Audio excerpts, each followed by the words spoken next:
pesquisas energéticas no Ocidente guardaram uma característica. De todas aquelas pessoas, aqueles pesquisadores que eu narrei anteriormente, nenhum deles constituiu, na verdade, um corpo de conhecimentos que perdurasse através do tempo.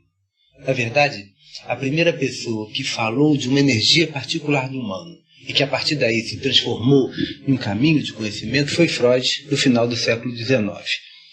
Freud descobriu uma energia particular denominada por ele de libido. E ele fez o primeiro mapeamento ainda incipiente dessa energia no corpo humano. Ele disse que essa energia, na verdade, ela tinha uma origem sexual, dos órgãos sexuais, e que ela se acumulava e se condensava em determinadas regiões do nosso corpo, que ele chamou de zonas erógenas. Reich foi um discípulo de Freud. Reich começou através de seminários de sexualidade em Viena, e o seu caminho foi a tentativa de quantificar essa energia. E através de pesquisas feitas ao longo de décadas, na verdade 30, 40 anos, o Reich desenvolveu e viu que essa energia não era só presente no organismo, como também presente na atmosfera ao redor. Era uma energia com características e qualidades bastante particulares. Após várias pesquisas experimentais, Reich denominou essa nova energia de orgone e viu que tinha características bastante especiais. A gente aqui não vai precisar discorrer muito sobre elas, mas vamos falar basicamente de duas dessas características. Primeiro, que ela é uma energia cósmica fundamental presente no organismo e fora dele. E que ela tem uma coisa que a distingue, uma qualidade que a distingue fundamentalmente das outras formas de energias, como a calorífica, a elétrica. É que o potencial maior da energia orgânica absorve energia dos potenciais menores. Ao contrário das outras energias, como a calorífica, onde uma concentração maior sempre cede energia para uma concentração menor. Segundo Reich, o fluxo energético natural do nosso corpo, ele pode ser retido através dessas repressões internalizadas, das contrações musculares crônicas, em 7 locais preferenciais, que seriam os anéis de Coraça. Ele identificou 7 segmentos onde nós, de certa forma, retemos o fluxo dessa energia. O segmento ocular, o oral, o cervical, o torácico, o diafragmático, o abdominal e o pélvico. O seu tratamento consistia em desbloquear o fluxo energético novamente, restaurando a naturalidade do corpo. Com a descoberta da energia orgânica, introduziu no seu trabalho, no seu tratamento, determinados aparatos energéticos. O principal deles, descrito no seu livro A Biopatia do Câncer, é a caixa orgânica. A utilização da caixa orgânica abriu espaço para pesquisa e para a utilização de diversos outros artefatos energéticos, e com resultados absolutamente impressionantes, como nós vamos ver a seguir.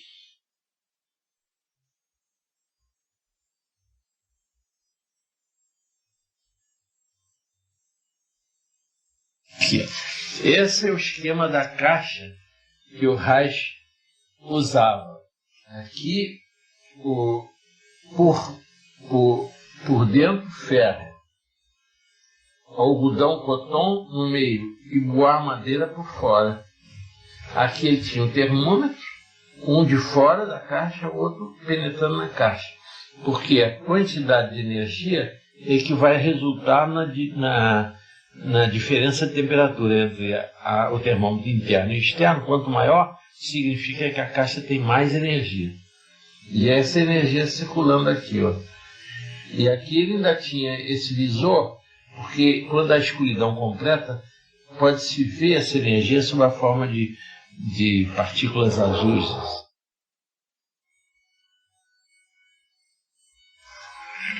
Mas é o seguinte, esse cidadão, eu estava na sauna do Hotel do Amaro.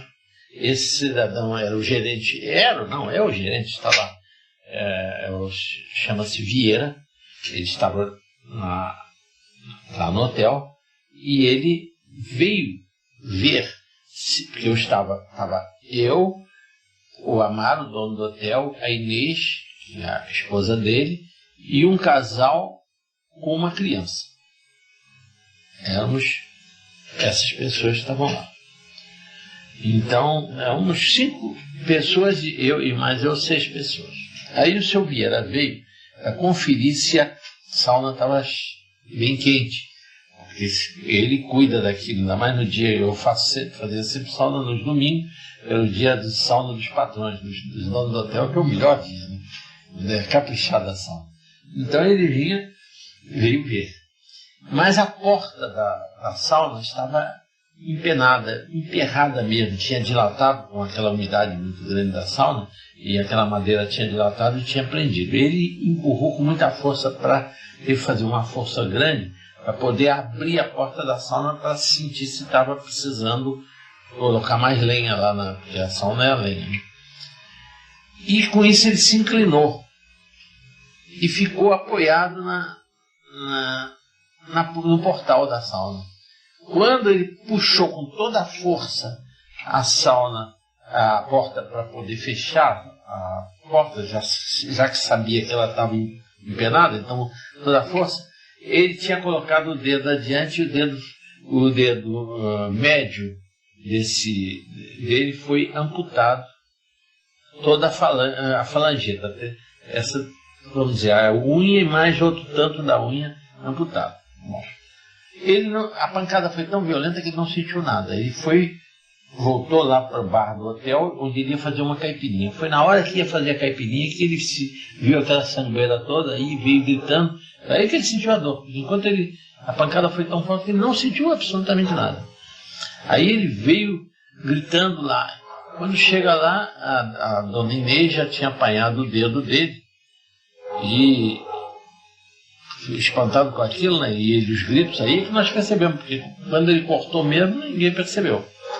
Aí ele vem e eu então mandei para o Dr. Roberto, o médico lá de Mauá, para dar uns pontos daquilo, porque lá pela distância seria impossível ele tentar um reimplante desse dedo, tudo em São Paulo, seria umas 5 horas para chegar lá no Rio, 4 horas, não daria mais para reimplantar. Então, e ele mesmo não tinha interesse nisso. Aí o Dr. Roberto deu analgésico e tudo, e ele foi para casa. Mas quando chegou, já era meia-noite, a Inês, lá com a Amado, vieram me buscar porque ele estava aos gritos. E eu não tendo o que fazer, eu me lembrei da pirâmide, porque analgésico já tinha tomado tudo que tinha, não tinha o que acrescentar. Né? Lá o Dr. Roberto já tinha dado tudo que podia dar. Então eu peguei uma pirâmide de madeira que eu tinha em cima do armário, levei para lá, coloquei a pirâmide em cima da mesa, e de maneira que avançasse um pouco, que ele pudesse introduzir o dedo lá no foco de energia da pirâmide, que é o encontro dos 2 terços inferiores com o terço superior da pirâmide, ali é o foco de energia. Eu já tinha experiência que minha mulher, quando esmagou o dedo num cofre, e eu fiz ela colocar o dedo embaixo da pirâmide, ela disse que a dor foi uma coisa terrível, mas em 1 minuto mais ou menos desapareceu totalmente a dor. Primeiro agrava tremendamente a dor, depois desaparece. Depois tive um outro senhor que era dono de uma farmácia, seu Nestor, lá de Jacarepaguá, e ele tinha explodido na mão dele uma cabeça de negro, numa festa junina. E o que valeu foi a pirâmide, mas acontecido exatamente a mesma coisa que minha mulher.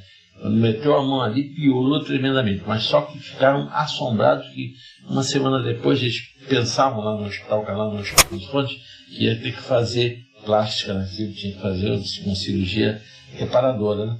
Mas não, houve uma cicatrização perfeita, uma coisa muito perfeita mesmo. Então, eu já sabendo desses 2 casos, eu falei com o Vieira, olha, quando você colocar o dedo vai aumentar a dor tremendamente, mas você aguenta porque passa. E não deu outra coisa, ele sentiu uma dor tremenda e depois, menos de 1 minuto, já não sentia mais nada. E disse a ele, agora você vai colocando, toda vez que começar a dor, você coloca no dedo e até passar. E essa pirâmide é uma pirâmide de madeira. Né? Aí, tudo bem, ficou a coisa combinada assim. E quando chegou na outra semana, eu perguntei ao seu Vieira como é que ia a cicatrização do dedo. Ele disse, tá indo bem, não sei o que. Eu fui em Resende, fizeram até uma radiografia lá e o dedo vai ficar assim mesmo. Bom, e eu esqueci aquilo, porque a finalidade era apenas aliviar a dor e até ajudar a cicatrização. Mas eu não tinha nenhuma pretensão que aquele dedo crescesse, é coisa absurda. Então, eu, passado um ano e meio, eu estou num domingo na sauna quando o casal estava lá. Voltou ao hotel, o casal com a criança. E o senhor teve a curiosidade, perguntou: e como é que ficou o dedo do seu Vieira? Ele falou: ficou como era de ficar mesmo, ficou um coto de dedo, né? Ficou sem o dedo. Disse: mas eu queria ver como é que está. Bom, terminamos a sauna, fomos para o salão e tomamos nossa caipirinha, que nós sempre domingo tomamos nossa caipirinha. Então, ele pediu a caipirinha e o senhor disse para o senhor Vieira: senhor Vieira, vem cá, eu quero ver como é que ficou o seu dedo. Aí o senhor Vieira veio, estendeu as mãos e se nós não tivéssemos sentados, cairíamos, né? Porque quando olhamos estava perfeito o dedo dele, com unha perfeita. Só havia uma diferença. O dedo que tinha sido amputado estava mais ou menos meio centímetro menor do que o outro dedo da mão do outro lado. Aí eu disse para o senhor Vieira: tem essa diferença. Ele disse: não, mas não vai ter não. Ele vai crescer e vai ficar igual. Eu digo: então para também depois de colocar o dedo aí debaixo da pirâmide para ele não crescer demais, né? E realmente, uns 3 ou 4 meses depois, o dedo estava igual. Tinha crescido esse meio centímetro, hoje está perfeito.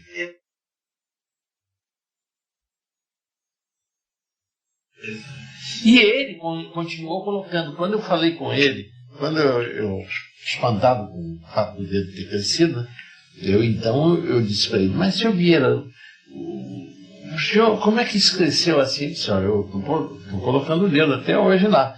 Quando o senhor disse que botando o dedo eu estava sentindo aquela dor terrível, que se eu, quando colocasse o dedo, a dor ia aumentar e depois ela ia desaparecer, e aconteceu, eu achei que podia crescer, o dedo podia crescer. E eu continuei botando o dedo lá para ele crescer.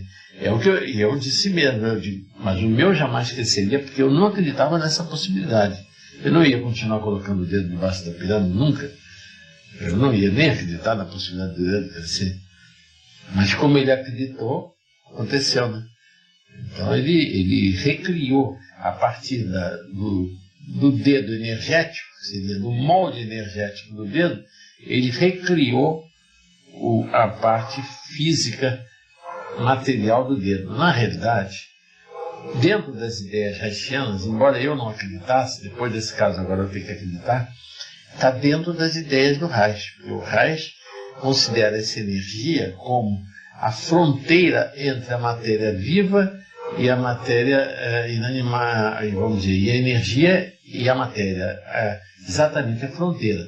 E ele tem a experiência Oranur 20, nesse livro, que ele conta quando se desenvolveram partículas com todas as características de matéria viva, inclusive de se organizar em colônias, em grupos, de se reproduzir, os bios, de pulsar e tudo, e a partir de energia pura, sem nada, energia sem massa. Então era possível perfeitamente, só que aquela experiência que eu tinha lido no livro, eu não tinha transposto a possibilidade de essa energia, vamos dizer, no dedo, transformar a matéria, quer dizer, a matéria poder recompor o molde, o molde energético do dedo.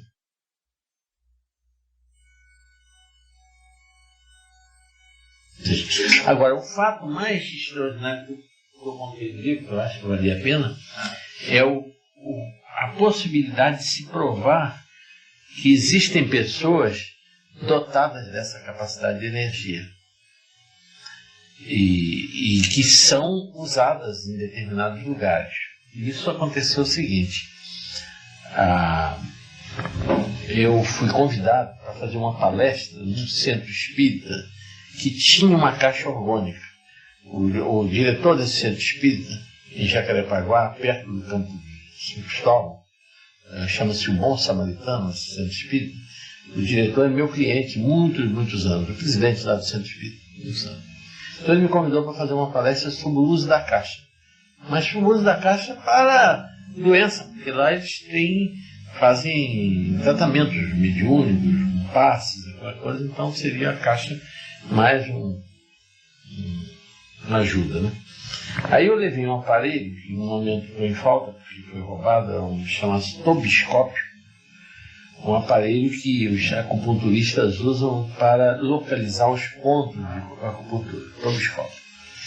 Então, eu fiz o seguinte, eu peguei 2 bastões, eu fiquei com um bastão na mão direita, na minha mão esquerda, e dei a mão para outras pessoas, né? Fizemos uma corrente de 40 pessoas. E o senhor José, presidente lá do Centro Espírita, pegou com a mão direita outro bastão e deu a mão para os outros. E esses 2 bastões tinham um eletrodo aqui ligado ao tobiscópio, fechando o circuito.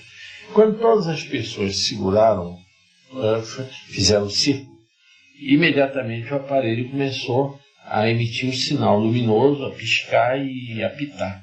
Ele tem um sinal auditivo e luminoso. Pi, pi, pi, pi, assim como... E com a luz piscando igual como essa aí do aparelho está. Assim mesmo. Bom, aí eu mandei que cada um fosse soltando a mão. Começando pelo meu lado direito, eu disse, olha, primeiro, solte a mão. Imediatamente o aparelho parava. Segundo, soltou a mão. Terceiro, cada um que soltava a mão, cortando a corrente, o aparelho parava de registrar a energia, né? Quando chegou no quinto, que chamava-se Jerônimo, ele soltou a mão e não parou de apitar. Aí eu mandei que ele desse um passo para trás. Não parou. Segundo passo para trás. Não parou. Quando ele foi mais um pouquinho para trás, parou. Então eu estabeleci exatamente o campo de energia dele. Quando chegava estabeleci, fiz ele andar para trás e para diante mais de 50 vezes, estabelecendo um ponto exato em que ele fechava o circuito. A corrente dele, a aura dele... Passava, fazia isso tudo. E aí, continuei mandando que soltasse as mãos, até que aconteceu outro, mas que apenas soltando as mãos, continuava a passar, mas um meio passo já não dava mais. Mais um terceiro idêntico, só o Jerônimo é que dava esse campo todo. Quando terminou, o senhor José, presidente do Centro Espírita, disse, olha, doutor Moura, o senhor acabou de detectar os 3 melhores médiuns de cura que eu tenho aqui no Centro Espírita. O melhor de todos é o Jerônimo. E os outros 2 são esses que também, sem dar as mãos, continuavam a passar energia. Quer dizer, era uma coisa real. Não era uma fantasia, uma sugestão. Aquelas pessoas eram dotadas de um poder paranormal, de um campo energético que produzia as curas de erisipela, quer dizer, não era nada de dizer sugestão, a cura de erisipela, não. Simplesmente o nível de energia, subiu muito o nível de energia e o micro-organismo, como essa energia flui do potencial mais alto para o mais baixo, então, quer dizer, do mais baixo para o mais alto, como o estafilococo é mais baixo, quando o nível de energia aumentava da pele, ele não podia mais produzir doença, não curava, né? Então ele curava, não é por sugestão do paciente pela tal rezadeira ou que dê passe magnético, nada disso, não. Os passes mediúnicos, não. E essas pessoas são dotadas desse poder. E eu pude comprovar com um aparelho eletrônico. Quer dizer, não é uma coisa que tirou qualquer dúvida. Ali era um aparelho eletrônico registrando essa capacidade que eles tinham. De ter um campo de energia grande. E por isso que eram dotados dessa capacidade de cura. Esse método foi... Vamos dizer, quem descobriu foi um professor da Universidade de Paris, da Sorbonne, o professor Sicard. Foi ele o descobridor em 1912. Mas ele não descobriu o mecanismo de ação, ele descobriu apenas empiricamente que aquilo funcionava, infecções, tudo. Aí, depois, o professor Gerson Teixeira, em 1939, é um famoso cirurgião de tórax, considerado um dos melhores cirurgiões hoje, os melhores do mundo, né? Está velhinho agora, mas chegou a ser os melhores do mundo. Então, o professor Jesse Teixeira resolveu estudar um mecanismo. Descobriu o mecanismo e o trabalho dele foi premiado pela Academia Nacional de Medicina. Foi o maior prêmio do ano, 39, quando ele fez. Em 150 casos que ele operou, ele teve 0% de infecções pós-operatórias. Zero. Nenhum cirurgião do mundo teve. Sem uso de antibióticos, sem nada. Ele aplicava hemoterapia quando? Antes da Sim, operação? antes da operação, quando o indivíduo já estava na mesa de operação, anestesiado, tirava 20 centímetros, dava 10 de cada glúteo.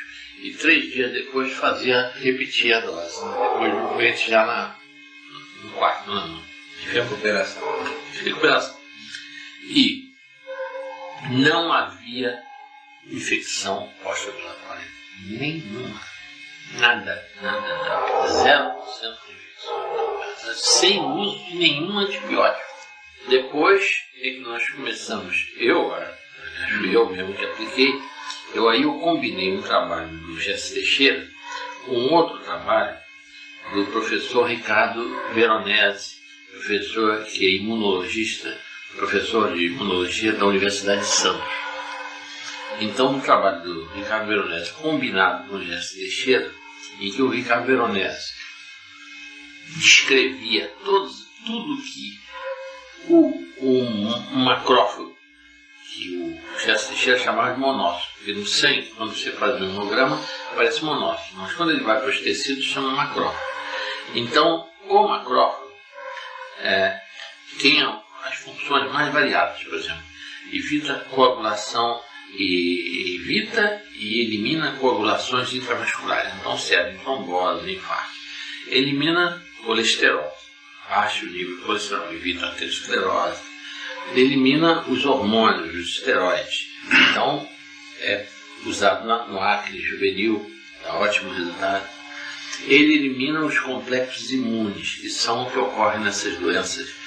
São lúpus, esclerodermia, todas as doenças autoimunes, todos os complexos imunes. Então ele elimina também isso. E elimina as drogas tóxicas todas, as toxinas todas que tem no organismo. Quer dizer, é uma verdadeira limpeza, faz conluve do organismo. É uma macrófago.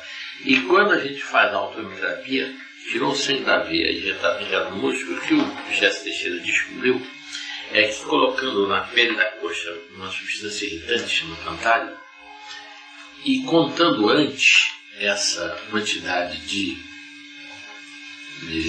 macrófago, dava 5%. A partir do momento aplicado a autoimunoterapia, o macrófago aumenta e chega no fim de 8 horas a 22%, o número de macrófago. E dura 5 dias em torno de 20%. Do 5º ao 7º dia, vai caindo e chega aos 5% do 7º dia. Quando termina, e ele fez experiências com animais em que ele injetava, quando terminava, chegava aos 5%, podia abrir o lugar onde tinha aplicado o sangue, não tinha mais sangue nenhum. É quando terminou a rejeição do sangue.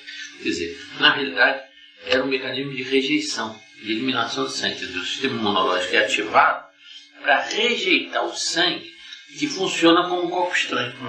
Simplesmente isso. Coisa uma simplicidade total.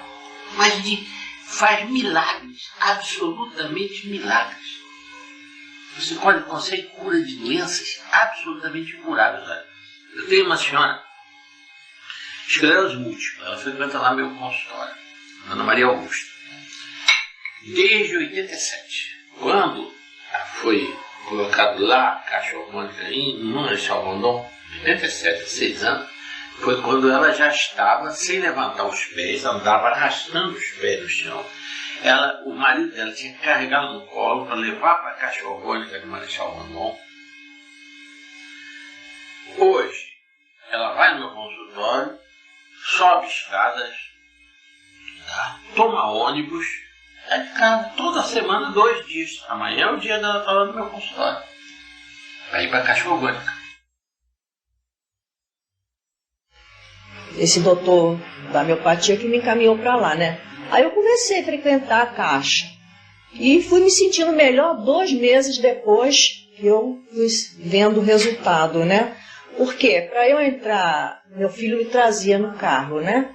Então, para eu poder subir no carro, entrar no carro, eu tinha que segurar a perna, que eu não tinha força, né?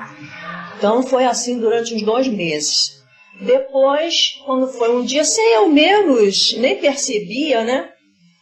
Aí ele foi, eu entrei sem botar a perna, sem segurar, né? Ele foi falar assim, mas como é que ela está metida? Não segura mais a perna para entrar no carro? É mesmo? Eu nem tinha percebido, né? Aí eu fui, tornei, saí do carro e fiz a mesma coisa, né? Aí eu vi que eu estava ficando melhor, a perna, né? Firme, né? Não, medicação não existe para essa doença. Não existe, é só a caixa mesmo e a autohemoterapia. Que não existe medicação. O meu médico, quando diagnosticou, ele falou, Dona Augusta, para a senhora não tem remédio. Não existe remédio, a medicina ainda não tem remédio para o seu caso. O caso da senhora, a tendência da senhora é uma bengala e daí uns anos, daí uns 6, 7 anos, uma cadeira de rodas. A não ser que a doença da senhora se estacione. E justamente ela estacionou e daí para frente veio só a melhorar de acordo com o tratamento que eu vim fazendo na caixa. Porque de outra forma não tinha mesmo remédio, não existe. Eu não tomo remédio. Não existe. Só aquilo, vem só aqui mesmo na caixa e a autohemoterapia que o doutor Luiz faz em mim. Porque não existe remédio para essa doença. Entendeu? E a fé, né? Muita fé.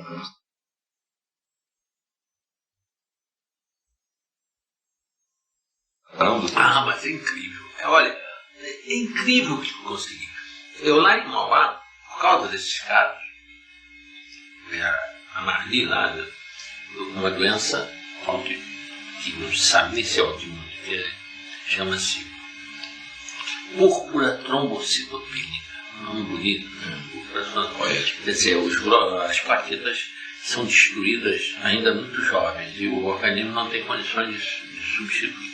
Essa moça, ela começou a sangrar do lado e então o médico que estava ali em Mauá, nesse tempo, que era o Dom Roberto, mandou ela para Resende. Chegou em Resende, eles viram que ela ia morrer lá, mandaram ela para Volta Redonda.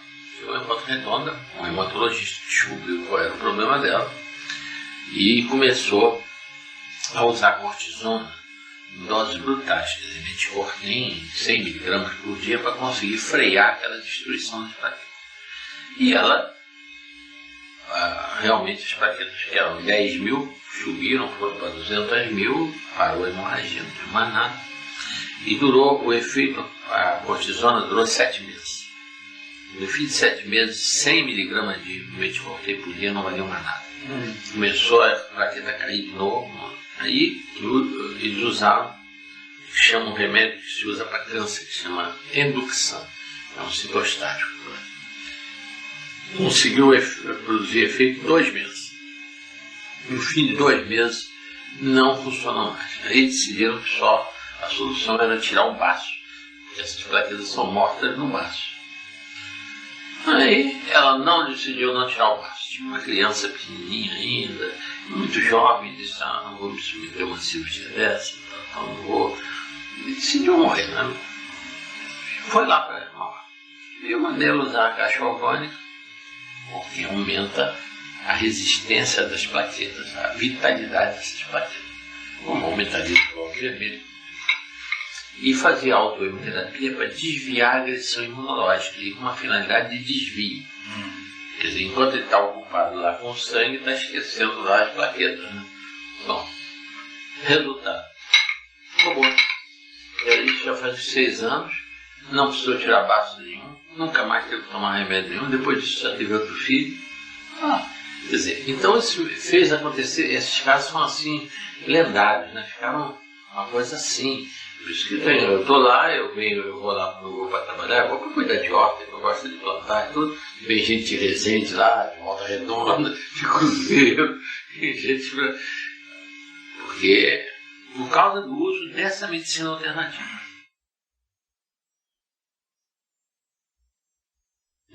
Aí a Maura, que sofreu picada de uma aranha armadeira e que ia ser amputada a perna, chegou a estar em cima de uma mesa de operações para amputar a perna. E na Santa Casa da Misericórdia de Resende. Ela se recusou a amputar a perna e lá em Mauá, com a autoterapia caixa orgânica, a gangrena da perna curou e ela está hoje perfeita, com a perna dela perfeita. Recurso muito bom, né, terapêutico para muitas e muitas doenças, né, porque a supressão de carnes vermelhas e tudo dá chance do sistema imunológico se tornar muito mais atuante, porque as gorduras ocupam, que contidas nas carnes, ocupam os macrófagos. É essa a razão de que quem sofre, por exemplo, de acne juvenil, ele não pode comer chocolate, comer nada gorduroso, porque amendoim, tudo que tenha muito óleo, porque o macrófago não está dando conta dos hormônios, quer dizer, a razão do acne juvenil é a pique hormonal, ao mesmo tempo que os estafilococos na pele vão tomando conta. Bom, se a dieta for só de legumes, a cura vai ser muito mais rápida, porque o macrófago vai ficar todo concentrado e aumentado pela autohemoterapia, quando aplicado, vai ficar todo ele concentrado contra os hormônios em excesso, o estrogênio em excesso e os estafilococos, que é o causador das espinhas. Então, realmente, eu acredito que a razão do crudivorismo dar bom resultado é que ele libera o sistema imunológico para a ação toda sobre a causa da doença. Vamos dizer que seja uma causa infecciosa, então ele libera. Até mesmo células anormais, no caso de células cancerosas, o crudivorismo pode dar resultado também em câncer. Mas não tem nada a ver com essa descoberta. Foi um médico sueco que descobriu isso. E ainda existem clínicas na Europa em que se pratica o crudivorismo, que é usado como forma terapêutica. Teve muito em voga isso, usou-se muito o crudivorismo. Um recurso para tratamento de doenças chamadas de incuráveis.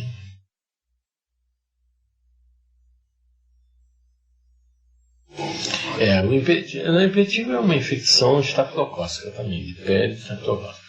O melhor tratamento para impetigo que existe é a autohemoterapia. Nada melhor do que a autohemoterapia.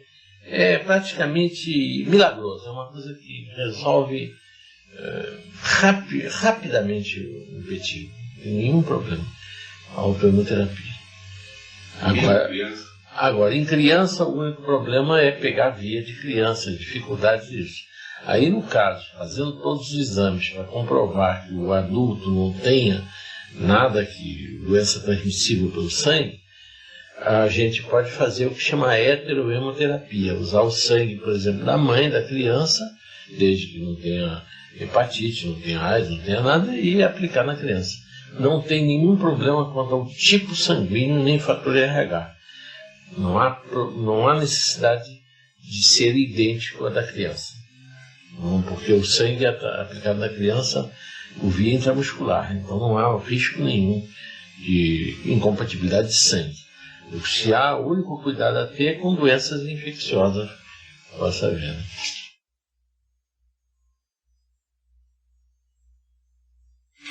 Essa doente foi a coisa mais fantástica. Em 76, ela, no dia 10 de setembro de 76, eu era chefe da clínica médica lá no Cardoso Fonte. Não entendia nada de esclerodermia, nunca tinha visto em casa. E a dermatologista da consultora nossa, que tem consultório aqui bastante pena, a doutora Rícia Álvares Florião, que fez o diagnóstico, biópsia de vários lugares. E aí o caso foi apresentado, uma aula, nós tínhamos toda segunda-feira uma aula, discutir. Quando terminou, a paciente de cadeira de rodas, não se mexia mais, não podia mais andar. Quando terminou, e chegou o momento de dizer o que era a ser feito pelo paciente, eu disse para levar a doente, né? Vai embora.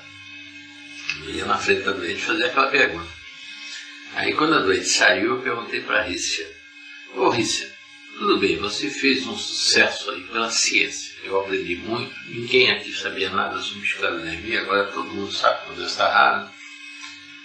Agora ela está igual um pedaço de pau aí, um pedaço de madeira. Agora me diga uma coisa: o que você tem a fazer pela doente? Pela ciência você já fez, o que você tem para fazer pela doente? Ela disse assim: nada, praticamente nada.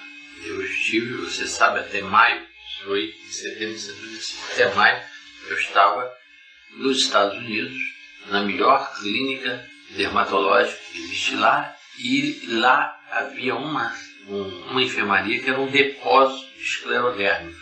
Entravam lá para esperar morrer só para a gente aliviar. Então não tem nada a fazer.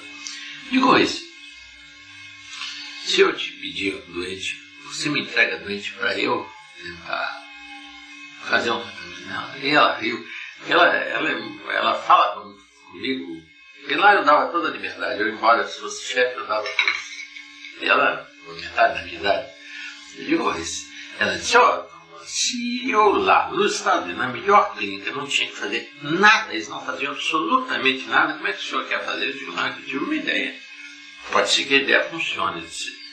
E não tem perigo nenhum essa ideia. É o seguinte: eu sei que isso aí é uma doença autoimune, você agora nos explicou. É uma autoagressão. Se eu desviar essa agressão para outros lugares, ela pode melhorar. E pode até se curar. Diz: como vai desviar? Eu vou buscar o trabalho do Gerson Teixeira, esse trabalho. Vou ler para vocês aqui. Fui em casa, veio o trabalho. E aí vocês vão ver que tem lógica. Perfeitamente lógica, não é? Isso não existe escrito, ninguém sabe isso de hoje. Mas eu estou deduzindo nessa possibilidade. Quer dizer, em vez de atacar a pele, as articulações, o esôfago, e ela já só podia tomar líquido, não passar mais nada, só líquido, tudo, e estava toda dura assim, braços e pernas, numa angulação quase 90 graus, já não podia andar. Se eu fizer desviar essa agressão para o sangue, eu vou aplicar em 4 lugares diferentes. Por isso que eu digo que aí precisa, dependendo da gravidade. Então eu tirei 20 centímetros e dava 5 em cada braço e 5 em cada nádega. Quer dizer, a finalidade não era os 20 num lugar, era guerrilha, atacar por todos os lados. Bom, dito isso, parece impossível. Isso foi no dia 10 de setembro de 76. Eu comecei o tratamento e eu fiz com as minhas mãos, dentro da clínica médica do hospital, em que eu é que era o aplicador. Eu fazia a aplicação no leito ali. Já? Não, de 3 em 3 dias. 3 em 3 dias eu fiz. Eu precisava um tratamento maciço. No dia 10 de outubro, a doente saiu andando do hospital. Depois de 8 meses de máquina. E depois de um ano, eu aí, na ilusão, né? Nessa época eu ainda tinha muitas ilusões, eu resolvi, porque eu tinha feito, veja bem, uma documentação fotográfica antes de começar o tratamento. Eu tinha tudo como ela era. Eu tinha feito todo esse tratamento dentro do hospital público, à vista dos colegas em que eu era o chefe da clínica médica. Todo mundo acompanhando. Eu tinha um resultado, um exame histopatológico, anatomopatológico, comprovando a doença, com uma dermatologista tinha sido residente médica nos Estados Unidos, tinha vindo de lá, PhD, aquela obra mesmo. Então eu tinha tudo ali para fazer um trabalho que era irretorquível, não tinha ninguém que pudesse botar defeito nesse trabalho. Não tinha condição. Que estava dentro do hospital público, toda a testemunha de todo mundo ali, todo mundo assistindo, e num caso de doença incurável, nas melhores clínicas do mundo, não é nada. Um ano depois, já doente andando, tá, a vida normal, trabalhando dentro de casa. Quando ela já devia estar igual um pedaço de madeira, né? Cada vez pior. Aí, surgiu em maio, todo ano tem um concurso, Roche Hospital da Aeronáutica. Eu entrei nesse concurso e mandei esse trabalho. Esse trabalho era de a base do trabalho era originalidade. O trabalho mais original é que seria premiado. Minha surpresa, quando eu mandei isso tudo, comprovado, feito dentro do hospital, tudo, quer dizer, não é no meu consultório, vista de todo mundo, uma doença que não se curava. O trabalho não foi publicado, e o trabalho publicado e premiado foi o efeito da poluição nos escolares da Grande São Paulo, Lerval, Pina Ribeiro.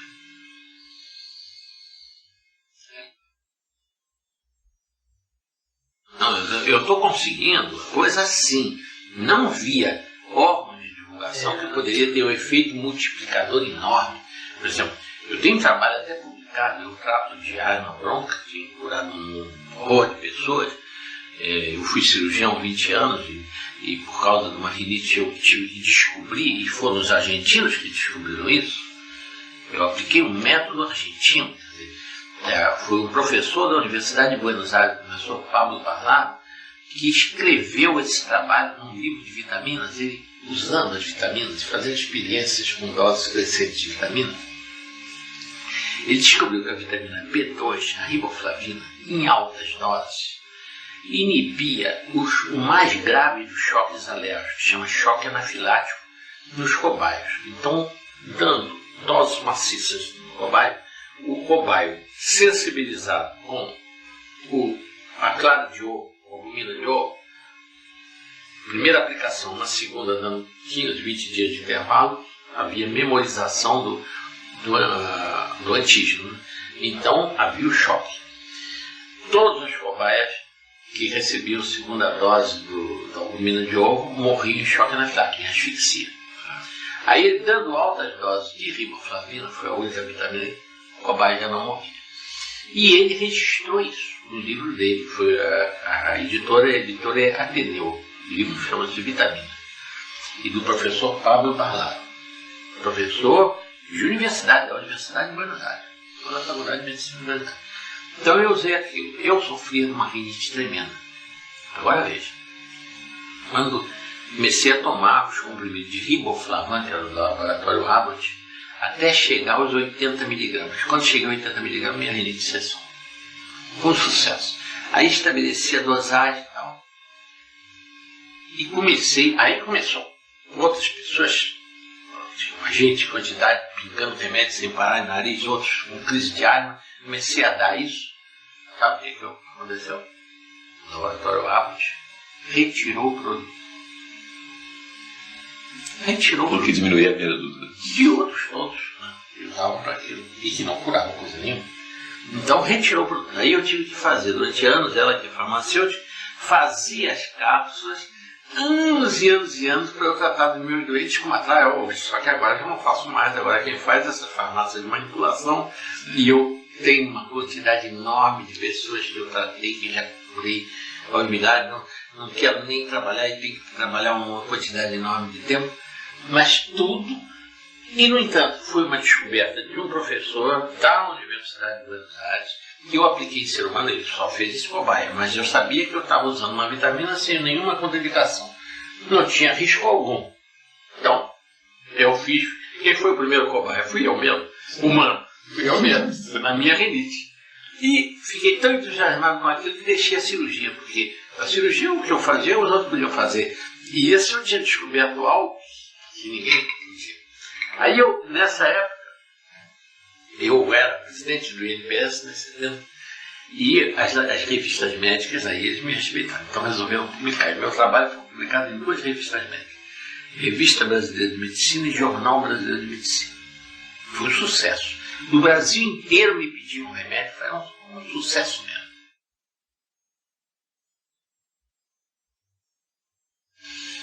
Primeiro, acreditar na sua cura. Porque se não acreditar, não tem condição. Primeiro lutar por isso.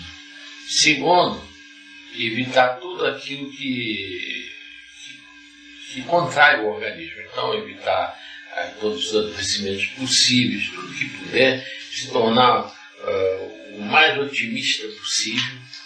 Quer dizer, olhar a vida por um ângulo todo positivo só.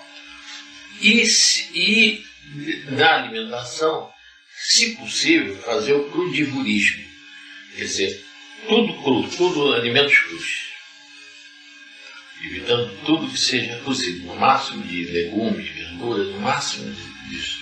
Frutas, legumes, verduras e o mínimo de alimentos cozidos, de carne, de coisas assim.